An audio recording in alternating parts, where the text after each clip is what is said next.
Hello नमस्कार दोस्तों, Chanakya study IQ channel पर आपका स्वागत है। आज हम राष्ट्रपति की सेकंड क्लास करेंगे। एक क्लास हमने राष्ट्रपति के बारे में पढ़ लिया, कौन कौन से लगातार क्रम में राष्ट्रपति रहे थे, राष्ट्रपति के पद के लिए क्या योग्यता थी, सारे डिस्कस कर ली। आज हम पढ़ेंगे जो राष्ट्रपति की जो शक्तियाँ हैं। राष्ट्रपति की जो शक्तियाँ, इसका वर्णन आर्टिकल अनुच्छेद 53 में इनका वर्णन किया गया है। राष्ट्रपति है, उसकी शक्ति है, इनका वर्णन आर्टिकल 53 में इनका वर्णन किया गया है। नंबर 1 पे राष्ट्रपति के पास कौन सी शक्तियां हैं? राष्ट्रपति के पास कौन सी शक्ति है? राष्ट्रपति के पास आपातकालीन शक्ति। समय पहले आपातकालीन शक्ति हैं राष्ट्रपति के पास हैं। 3 तरह की शक्तियां हैं राष्ट्रपति के पास। आर्टिकल 352 अनुच्छेद 352 के तहत राष्ट्रपति है वो राष्ट्रीय आपातकाल की घोषणा कर सकता है। राष्ट्रीय जो आपातकाल है उसकी घोषणा कर सकता है। आर्टिकल 352 के तहत राष्ट्रपति है वो राष्ट्रीय आपातकाल की घोषणा कर सकता है। ठीक है। दूसरा, इंडिया में अब तक राष्ट्रीय आपातकाल है वो कितनी बार लगा है? ठीक है, 3 बार लगा है। ये ध्यान रखना अच्छी तरह। भारत चाइना के युद्ध में 62 में, फिर 71 में। ठीक है, 1962, 71 पाकिस्तान युद्ध में जहाँ पर बांग्लादेश, फिर 1975 के अंदर राष्ट्रीय आपातकाल लगाया था इंदिरा गांधी ने, नेशनल इमरजेंसी कहते हैं। राष्ट्रीय आपातकाल है वो 3 तरह, इंडिया में अब तक 3 ही बार लगा है, 1962, 71 और 75 में। एक चीज़ थोड़ा ध्यान रखना, यहाँ से कई इंपॉर्टेंट क्वेश्चन आते हैं। जब राष्ट्रीय आपातकाल लग जाए तो मौलिक अधिकार हैं वो ख़त्म हो जाते हैं। यदि राष्ट्रीय आपातकाल लग जाए तो मौलिक अधिकार ख़त्म हो जाएंगे, सिर्फ 2 नहीं होंगे।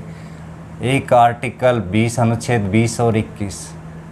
ठीक है, मौलिक अधिकार, राष्ट्रीय आपातकाल में मौलिक अधिकार ख़त्म हो जाते हैं। 2 आर्टिकल हैं वो ख़त्म नहीं होते। जैसे आर्टिकल 20 क्या कहता है कि अपराधी साबित होने पर स्वतंत्रता की आज़ादी। ठीक है, इसका मतलब समझना अच्छी तरह। अपराधी साबित होने पर स्वतंत्रता की आज़ादी, कि कोई व्यक्ति मान लें अपराधी साबित हो गया तो उससे स्वतंत्रता नहीं दी जा सकती। दूसरा, राष्ट्रीय आपातकाल लगने के बाद जीवन की स्वतंत्रता है, अपनी जो जीवन की स्वतंत्रता है वो नहीं छीनी जा सकती। ठीक है, जीवन की स्वतंत्रता हमसे नहीं छीनी जा सकती। ये 2 इम्पोर्टेंट हैं। यदि राष्ट्रीय आपातकाल लग जाए तो मौलिक अधिकार हैं वह ख़त्म हो जाते हैं। आर्टिकल 20 और 21 वाले ख़त्म नहीं होते। अनुच्छेद 20 में क्या होता है कि अपराधी साबित होने पर स्वतंत्रता मिल जाएगी। ठीक है, चाहे राष्ट्रीय आपातकाल लग रहा हो वहाँ पर स्वतंत्रता नहीं मिलेगी। अनुच्छेद 21 में क्या है? जीवन की स्वतंत्रता है। जैसे हम जीवन जीने की जो स्वतंत्रता है हमसे वो नहीं छीन सकते, चाहे राष्ट्रीय आपातकाल लग रहा हो। ठीक है, ध्यान रखना। आर्टिकल 356 में राष्ट्रपति शासन, ये राष्ट्रपति के पास पावर होती है कि किसी राज्य के अंदर राष्ट्रपति शासन लगा सकता है। आर्टिकल 356 में। आर्टिकल 360 में वित्तीय आपातकाल की घोषणा राष्ट्रपति के द्वारा की जा सकती है। हमारे लिए अच्छी बात यह है कि इंडिया में ये 1 बार भी नहीं लगा है, 1 बार भी नहीं लगा। ठीक है, ध्यान रखना।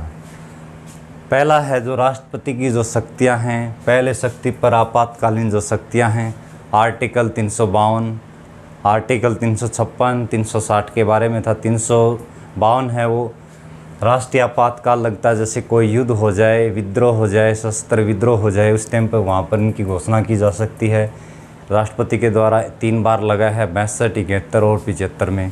ठीक है, अभी तक 3 ही बार लगा है। ठीक है, इसमें यदि राष्ट्रीय आपातकाल लग जाए तो मौलिक अधिकार हैं वो ख़त्म हो जाते हैं, लेकिन आर्टिकल 20 और 21 नहीं ख़त्म नहीं होते। ये दोनों इम्पोर्टेंट हैं। यहाँ से क्वेश्चन पूछता है एग्ज़ाम के अंदर बार बार कि अपराधी साबित होने पर हमें स्वतंत्रता नहीं दी जा सकती। जीवन की स्वतंत्रता है, हमारी जो जीवन की जो स्वतंत्रता है वो हमसे छीनी नहीं जा सकती। दूसरा, वीटो शक्ति, कि राष्ट्रपति के पास वीटो शक्ति है। आर्टिकल 111 में किस तरह कोई भी बिल है यदि राष्ट्रपति के पास पहुंचता है, कोई भी बिल है वो यदि राष्ट्रपति के पास पहुंचता है तो राष्ट्रपति के पास 3 चॉइस हैं। या तो राष्ट्रपति सिग्नेचर करके उस बिल को पास कर दे, या पुनः विचार के लिए दोबारा से भेज सकता है। या तो राष्ट्रपति इस बिल के ऊपर साइन कर दे या पुनः विचार करके भेज सकता है। तीसरी कंडीशन क्या है, राष्ट्रपति अपने पास रख सकता है, न तो वो पुनः विचार के लिए भेजे, ठीक है, न उसके ऊपर साइन करे। तब ये क्या चीज़ होती है, तब वो वीटो का प्रयोग करता है, जे भी वीटो का प्रयोग करता है। ध्यान रखना इसी से अच्छी तरह।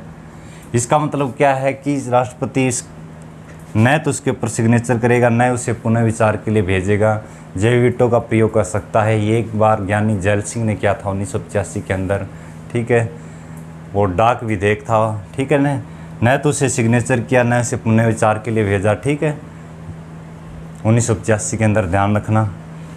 कार्यपालिका शक्ति कि राष्ट्रपति है वो किन की नियुक्ति करता है, जैसे प्रधानमंत्री है, कैग है, दूसरे देशों में जो राजदूत हैं उनकी नियुक्ति करता है, ठीक है, ध्यान रखना इसे अच्छी तरह। जैसे चुनाव आयोग है, वित्त आयोग के अध्यक्ष की हाई कोर्ट सुप्रीम कोर्ट के मुख्य न्यायाधीश हैं, उनकी नियुक्ति करता है। वित्त आयोग का गठन आर्टिकल 280 में किया करता है। वित्त आयोग के गठन की घोषणा भी राष्ट्रपति के द्वारा की जाती है। SC ST OBC आयोग का गठन भी राष्ट्रपति के द्वारा किया जाता है। अंतर्राज्यीय परिषद का गठन भी राष्ट्रपति के द्वारा किया जाता है। ये क्वेश्चन इंपॉर्टेंट है, ध्यान रखना। यहाँ पर ऑप्शन दे सकता है, राष्ट्रपति, प्रधानमंत्री, मुख्यमंत्री, इस तरह क्वेश्चन पूछ सकता है। आर्टिकल 263 के तहत अंतर्राज्यीय परिषद का गठन किया जाता है। इसकी गठन की प्रक्रिया है कौन करता है, राष्ट्रपति के द्वारा की जाती है। किसी क्षेत्र को अनुसूचित क्षेत्र घोषित करना, ये काम भी किसका है, राष्ट्रपति का है, ध्यान रखना। 4 नंबर पर हम पढ़ेंगे न्यायिक शक्ति। आर्टिकल 72 के तहत राष्ट्रपति है वो क्षमादान कर सकता है, किसी सज़ा को कम कर सकता है, ज़्यादा कर सकता है, ये ध्यान रखना। आर्टिकल 72 के तहत माफ़ भी कर सकता है। आर्टिकल न्यायिक शक्ति के अंदर आर्टिकल 143 क्या है कि राष्ट्रपति है वो सुप्रीम कोर्ट के मुख्य न्यायाधीश या जज हैं, उनसे किसी विषय के ऊपर विचार विमर्श कर सकता है। कोई सार्वजनिक विषय है, इसके ऊपर विवाद हो जाए तो उससे परामर्श ले सकता है, सलाह ले सकता है, आर्टिकल 143 के तहत, ठीक है। न्यायिक शक्ति है तो इसका मतलब कि हाई कोर्ट सुप्रीम कोर्ट के जजों की नियुक्ति भी राष्ट्रपति के द्वारा की जाती है। दूसरा 5 नंबर सैन्य शक्ति, जैसे तीनों सेनाओं के जो अध्यक्ष हैं, थल सेना, जैसे तीनों सेनाओं के जैसे थल सेना है, वायु सेना है, जल सेना, इनके जो सेना अध्यक्ष हैं उनकी नियुक्ति भी किसके द्वारा की जा सकती है, किसके द्वारा की जाती है, राष्ट्रपति के द्वारा की जाती है। अब देखो कोई युद्ध है, युद्ध हो जाए, जैसे युद्ध की शुरुआत की घोषणा, युद्ध शुरू हो गया, इसकी घोषणा भी कौन करेगा, राष्ट्रपति। युद्ध समाप्त हो जाएगा, इसकी घोषणा भी कौन करेगा, राष्ट्रपति के द्वारा की जाती है। उसके बाद में 6 नंबर पे है राष्ट्रपति की शक्ति, 6 नंबर पे है वित्तीय शक्ति। यहाँ से कई क्वेश्चन बनते हैं, हमने बार बार क्वेश्चन लोकसभा के बारे में पढ़ा था, ठीक है। जैसे वित्तीय शक्ति में क्या है, कोई धन विधेयक राष्ट्रपति की सहमति से ही पारित होता है। जैसे 2 चीज़ 3 है, ध्यान रखना इन अच्छी थी। जैसे धन विधेयक समय पहले कहाँ लाया जाए, धन विधेयक के ऊपर राष्ट्रपति पहले से ही साइन कर देता है। धन विधेयक है राष्ट्रपति के द्वारा पहले से ही साइन हो जाता है, ध्यान रखना इसे अच्छी तरह। कई बिल हैं जो राष्ट्रपति के पास साइन के लिए भेजे जाते हैं, लेकिन कई बिल ऐसे हैं जो राष्ट्रपति उनके ऊपर पहले ही साइन कर देता है। जैसे धन विधेयक है, संविधान संशोधन है, ठीक है, ये ध्यान रखना, ये बाद में आगे करेंगे। इनमें धन विधेयक राष्ट्रपति पहले से ही साइन कर देता, समय पहले धन विधेयक कहाँ लाया जाएगा, लोकसभा के अंदर लाया जाएगा। एक क्वेश्चन यहाँ से ऐसे बन सकता है, धन विधेयक है समय पहले राज्यसभा में लाया जाएगा या लोकसभा में लाया जाएगा, तो समय पहले लोकसभा में लाया जाएगा, ये इम्पोर्टेंट है। धन विधेयक या विधेयक है, ये फैसला कौन करता है, लोकसभा स्पीकर करता है, लोकसभा का जो अध्यक्ष है ये इसका फैसला करता है। कोई विधेयक धन विधेयक है या नहीं, इसका फैसला कौन करेगा, लोकसभा का जो स्पीकर करता है या अध्यक्ष करता है। आकस्मिक जो निधि है आर्टिकल 267 है, ये भी किसके पास होती है, राष्ट्रपति के पास भी। इसके द्वारा आर्टिकल 112 के द्वारा वार्षिक वित्तीय विवरण संसद में पेश करने को राष्ट्रपति कहते हैं। जैसे बजट, आम भाषा में इसे बजट भी कहते हैं, राष्ट्रपति इनको पेश करने के लिए कहते हैं आर्टिकल 112 के तहत या अनुच्छेद 112 के तहत, ये भी ध्यान रखना।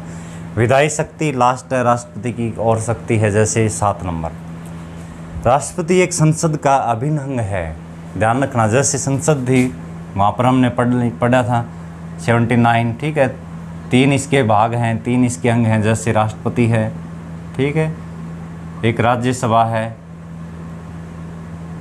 एक लोकसभा है, ध्यान रखना। 80 81 ये हमने सारी पढ़ लिया। अब राष्ट्रपति पढ़ लेंगे तो इसके बारे में सारा पढ़ लिया। संसद का एक अभिन्न अंग है राष्ट्रपति।